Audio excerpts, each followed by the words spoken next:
Joseph, చిత్రంలో ఏమేమి కనిపిస్తున్నాయో చెప్పు. కొండలు, ఇల్లులు, తాతలు, నీళ్లు, గేదె, మేకలు, పొలాలు, కోతి, చెట్లు, కుక్క.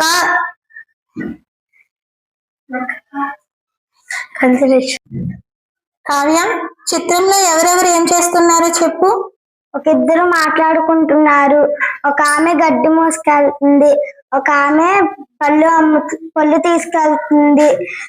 ఒక అతను ట్రాక్టర్ నడుపుతున్నారు, ఒక అతను గడ్డిలో స్ప్రే చల్లుతున్నారు. పొలంలో స్ప్రే చేస్తున్నారు.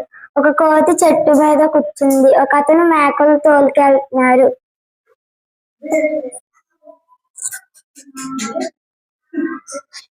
గుడ్. మంజుల, నువ్వు రాసిన వాక్యాలు చదువు.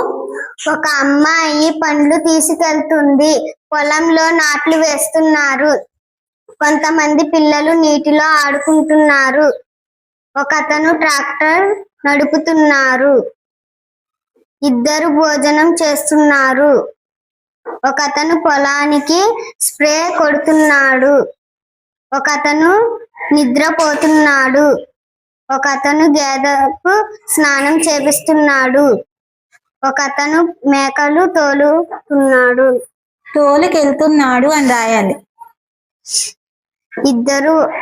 ఇద్దరు వ్యక్తులు మాట్లాడుకుంటున్నారు, చెట్టు పైన కోతి ఉంది, ఒక వ్యక్తి మూట మోసుకొని వెళ్తున్నాడు. సరే, నువ్వు రాసిన వాక్యాల్లో కొన్ని తప్పులు ఉన్నాయి. అవేంటో తెలుసా నీకు? చూడు, మొదటి వాక్యం చూడు. ఒక అమ్మాయి పండ్లు తీసుకెళ్తుంది. అక్కడ చూడు, ఏం రాసావు? లా రాసావు. లా రాయాలా అలా రాయాలా? అక్కడ అలా రాయాలి. ఇంకా చూడు, ఇంకా తప్పులు. చూడు, 9వ వాక్యం, ఒక అతను మేకలు తోలుకెళ్తున్నాడు అని రాయాలి. ఇంక ఇటువైపు చూడు, 12వ వాక్యం చూడు, ఒక వ్యక్తి మూట మోసుకొని వెళ్తున్నాడు. మూట కింద తావత్తు ఉండకూడదు, ఆ తావత్తు కూడా తీసేసి సరిచేసి రా. ఇప్పుడు